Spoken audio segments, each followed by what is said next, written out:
as much as I try not to over focus on Tassie and Hobart, etc., I have to admit there are a lot of videos in my playlist for future reactions which are about Tassie or Hobart. And, you know, at the end of the day, I did spend most of my life living in Tasmania, so it is a subject that I am kind of well equipped to talk about.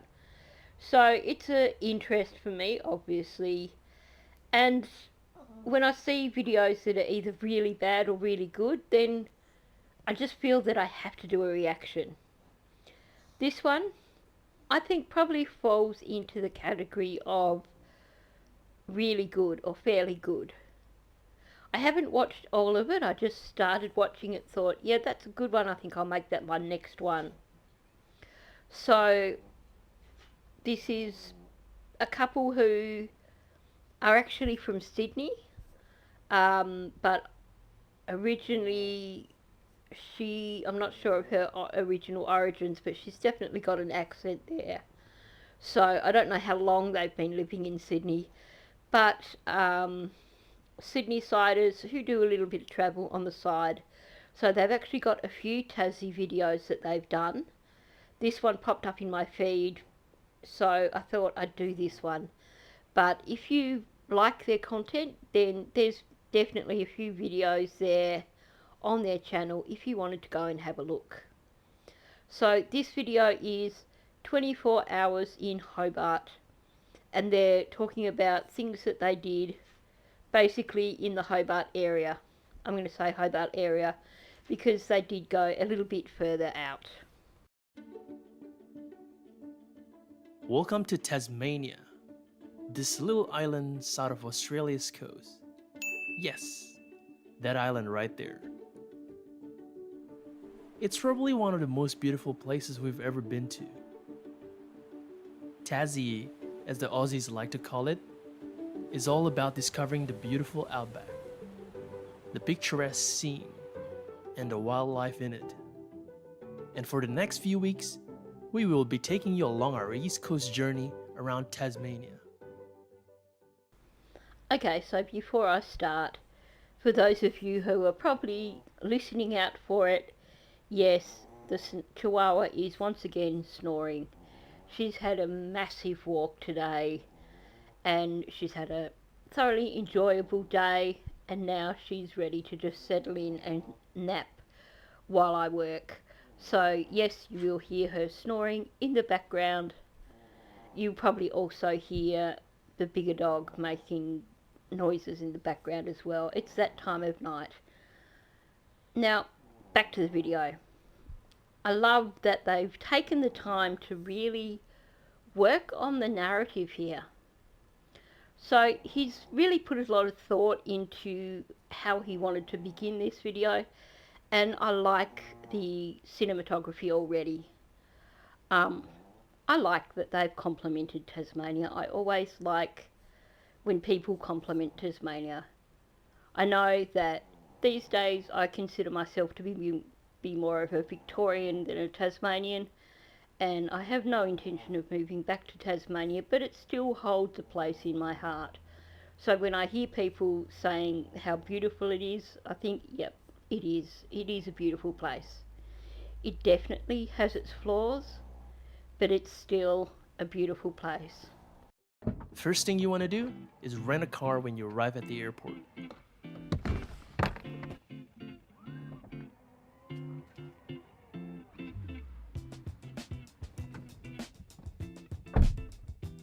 Good morning guys and welcome back to our channel. Today we are in Hobart. We just landed about an hour ago and we hired a car because we're going to be driving all around Tasmania for the next 7 days. As you know, Tasmania is actually quite underrated destination in Australia.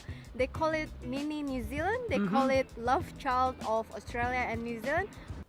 Now, I've actually never heard it being described in either of those ways, but I have to say, when I went to New Zealand, the South Island reminded me so much of Tassie. The only difference being, I think that the South Island has real mountains. Like, I can remember before going to New Zealand, I thought Mount Wellington was big. And then when I went to New Zealand and saw all these massive mountains that are in New Zealand, I came home and thought, wow, Mount Wellington is actually quite tiny. You know, that's just perspective from me when I was quite a bit younger. But I've never heard it being described as a mini New Zealand or as a love child between Tasmania and between New Zealand and Australia. But Tasmania is actually very beautiful. That's why we're gonna show you from Hobart, and we're gonna drive all the way up through the east coast, Wineglass Bay, Base of Fire, Launceston and Cradle Mountain to see how beautiful Tasmania is. First things first, we gotta eat some good old breakfast. Hobart's breakfast options are one of the best. Most cafes here supports the local farmers by using only locally produced ingredients. Okay, so unless things have really changed a lot in the last 6-7 years, then I wouldn't say that most cafes use local produce. I'd say that there are definitely probably more that are cottoning on to that and choosing to use local produce, but not most. Now, Pigeonhole, I've heard of it. I don't even know if it was around when I was living in Tassie, but I've heard of it. It's come up in a few videos now, so it must be a decent place to go to, somewhere in the CBD by the looks of it. So our first stop is Pigeonhole here in Hobart. A small nifty cafe. Then the one thing you need to look out for is definitely their baked eggs. And of course, a cup of coffee.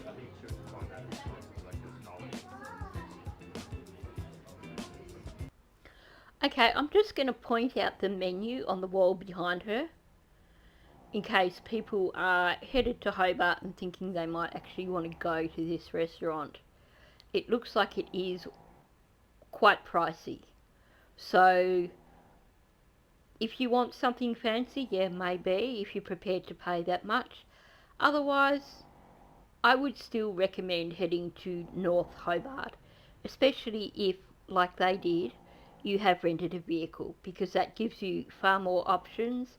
And obviously places like this are actually designed to cater to the tourist dollar. If they're advertising, you know, all local produce, that's like straight away ka-ching. So it sounds like the local produce thing is not so much about wanting to support locals, but about wanting to charge more for their meals. Pardon my cynicism, but that's the way I see it. $15.50 for a bowl of soup and some flatbread? Yeah, that's definitely getting up there price-wise. I should probably also mention that if you ask locals, you can probably get recommendations for some really good pub meals that are going to be decent serves, good quality food, and possibly cheaper than what that is, or at least better value in terms of what you get. I mean, I can't say because I've never been to this place, but his egg thing didn't look like it was like the most massive serving, and I would have been interested to know the price for that.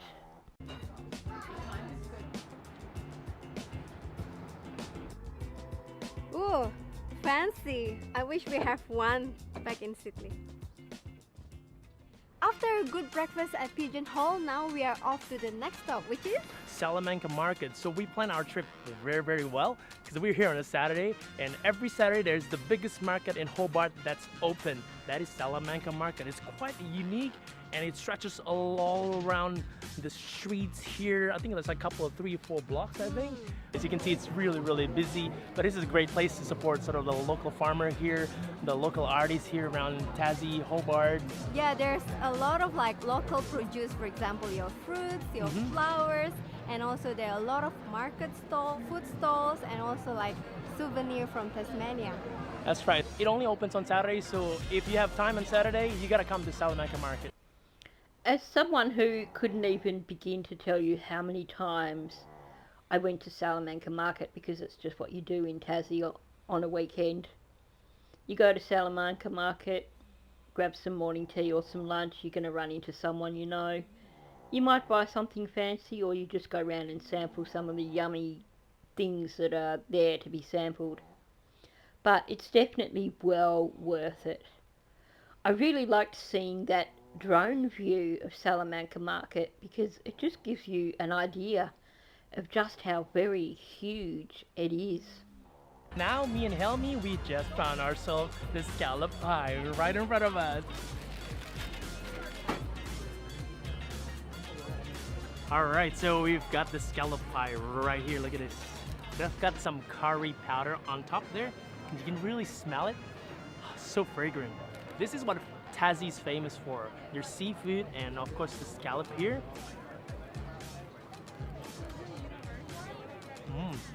Wow, look at that. Immediately you got some of the portion of the scallop there. It is nice and chunky, chewy. Love that. And then you've got that curry hit just flavoring through the whole scallop, and there's this whole bite. It's just absolutely wonderful and flavorful. This is actually really nice. It is kind of, there's some fishiness taste to it though, the aftertaste. For those of you who don't really like scallops, probably not kind of your pie, but I actually like it because they do have like some creamy curry sauce inside, and also the pastry is quite flaky, so it's a good pie. But though $8 is quite expensive, but they're quite generous though with the scallop. So in terms of scallop pies, that's actually not a bad price to pay $8 for it, when you consider that a kilogram of scallops is nearly $30. And being a Smith's pie, you know it's going to be pretty good quality. I can't remember which video it was I looked at recently. It might have been another one of Tia and Chev, where they had a scallop pie, but it was from Banjo's Bakery. And it looked like they had not been particularly generous with the amount of scallops in it. It looked like they'd shoved other stuff in there, and it wasn't very scallopy. But that Smith's pie looked pretty good with the scallops. I have to say, from my experience, when I was living in Tassie, if I wanted a scallop pie, I always went for National Pies, because their scallop pies were chockers with scallops. But it depends on what sort of pastry you like, because the Smith's pastry is far more flaky than the National Pies. So if you like more of a traditional pie pastry that's not quite as flaky, then National Pie. And like I said, I think that's probably got the most scallops in it. But if you love a really flaky pastry, then probably go with the Smiths. It's all comes down to preference, I guess. What I love about this market is just next to all this building that's kind of heritage here. It's just absolutely wonderful to see all this kind of historical building preserved. It's really, really wonderful.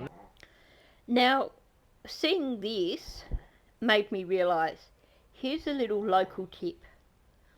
If you are headed to Tasmania and you've never been to Salamanca Market, there's a whole heap of these little laneways, outdoors and indoors, that have these gorgeous little boutique shops in them that are open on a Saturday. So at the bottom end of the market, they're like near the old silos. So you can see there are some old, big, tall, old silos at the bottom end of the market, further away from the CBD. And at that bottom end of the market, there's all these laneways that are so worth exploring, because the shops there are permanent shops. They're there every day of the week, so you can always go there on a weekday and check them out. But they do have a lot of treasures in there.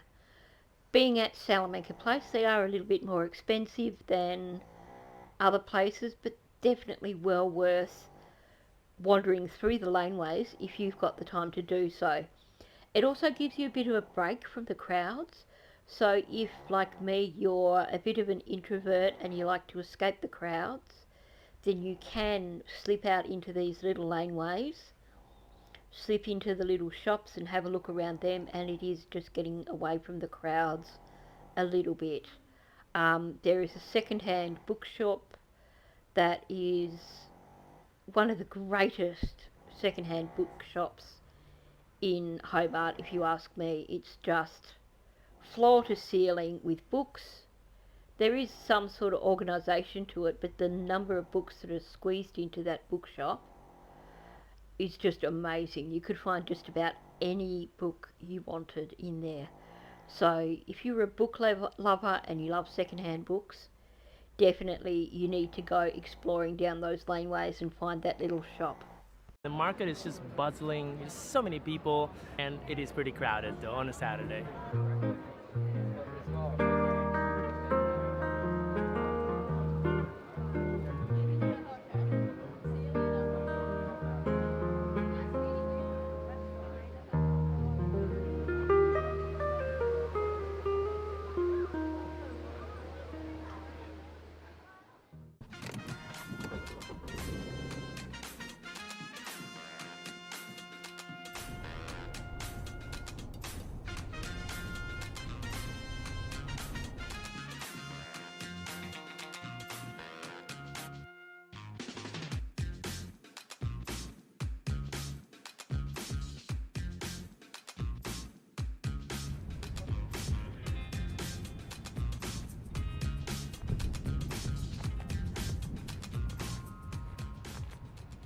Alright, so we've just paid for our entry ticket. We're in the Bonorong Wildlife Sanctuary. So it's probably worth mentioning here that you do need to have a car if you want to go to Bonorong. There may be buses that go from Hobart to Bonorong, I'm not sure, but it is probably about a 20-minute drive from Hobart, so it's actually in Brighton. I think it would count as Brighton. It's either Tea Tree or Brighton. So it's a bit of a distance from the CBD. It's not like walking distance or anything. So they probably should have mentioned that. But this is one of my favourite wildlife sanctuaries. I'll just say that now before we continue. Here, and we might just tick off our bucket list because the Tassie Devil is here, and I think we also get to shake hands with the kangaroo. No, actually feed the kangaroo. Feed the kangaroo. Let's take a look, guys. So it's quite possible that as tourists they may not be aware, but that area where they're walking through right there also houses a native animal hospital. So yes, they have a gift shop there, but they also have another area where locals will take injured wildlife and they will nurse the wildlife. They have vets there and they'll care for the wildlife, and of course if the wildlife can't be released back out into its natural habitat, then it becomes a resident at the Bonorong Park. So it's actually, I know there are some people that are reluctant to go to places like this because they think, well, you know, it's animals in captivity, but Bonorong it's a really great place. The whole point of Bonorong is basically it is an open air place. It's so different from everything else, and you'll see that in a minute. But like I said, it's also a place for animals that can't be re-released out into the natural habitat because they have been injured. And like I said, they actually have a wildlife hospital there. So as soon as you enter, it's like a big playground that has the kangaroo in the middle. It's definitely not caged, so they're free to roam around the whole sanctuary here. Well, the kangaroo is well fed. Yep. Enjoying life so much, you know. People keep giving the food and he's just sleeping. Yeah, I think it's kind of full. There's plenty of crumbs just Yeah. underneath him. I'm a really big fan of kangaroos, so this is just quite a treat to see in person. It's been a long time since I saw one. I mean, you gotta appreciate that they really took care of the kangaroos here, because as you come to Australia's outback, the countryside, you'll see sort of like horrific scenes of animals getting run over. So this is nice for them. It may seem like they're being kept captive here, but the sanctuary is really big, so they've got plenty of places to run around. I love this place because the kangaroos are so friendly. Look at this. Isn't it adorable? This one's really hungry. There's a good chance that many of the wallabies and kangaroos that you come across at Bonorong have actually been bottle fed from when they were joeys. So they are very, very friendly. And it's like a big open paddock, and there are tables where you can sit down and have a picnic lunch. Presumably you can still do that. I did see picnic benches there, so I can't see why not. I know we used to many, many years ago when Bonorong was first open. But yeah, a lot of the wallabies and kangaroos are just roaming in this really, really large open area. So you're basically wandering amongst them. Alright, so enough of kangaroos, I guess, because I wanna see the Tassie devils. Come on.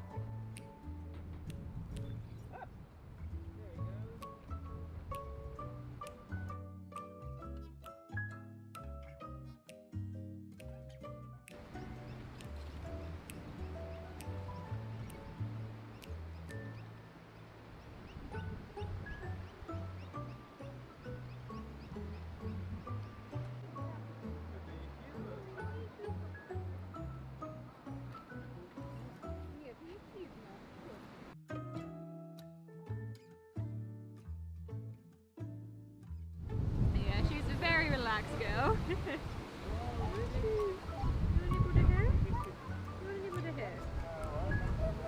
There we go. That keeps you happy. Keeps her happy.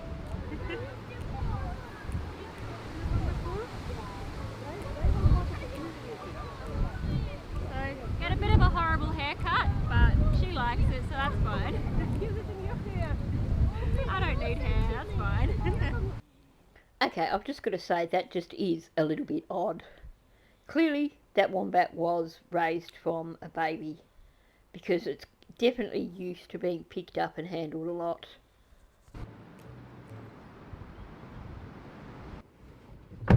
Wow, guys, what an experience. Beside the dusty and gusty wind that keeps hitting me in the eye, Yeah. it was such a fantastic experience, definitely. So we got to see the kangaroo roaming around like so freely. You get to feed them, touch them, and we got to see the Tasmanian devils. That's right. That's amazing because it's an endangered species, guys, and apparently in the wild they can only live about 5 to 6 years, but here in the sanctuary they're really taken care of and they live up to like 9 years. I think they have a 9-year-old one there Yeah. in the enclosure.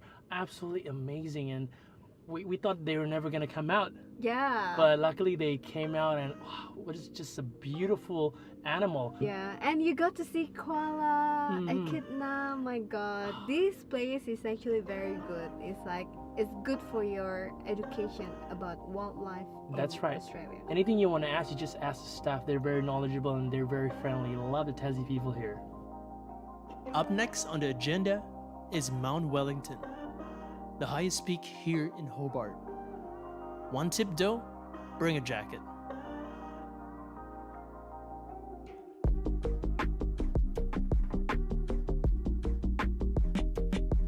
It's so cold. It's freezing cold right now. I think it's like 5 degrees right now. It's so windy up here. They really have taken some stunning footage while they've been there. And I think that was one of the things that drew me to this video. Just seeing the unique footage, because it is different from what you normally see. Now, I just want to point something out, because I did actually check. This video was actually made over summer. So, Yeah, typical Tassie weather. Windy, cold, go up the mountain and freeze your butt off. But we made it to the top. So breathtaking, to be honest, but the wind, oh, it's chilly. My hands are shaking. You can help me.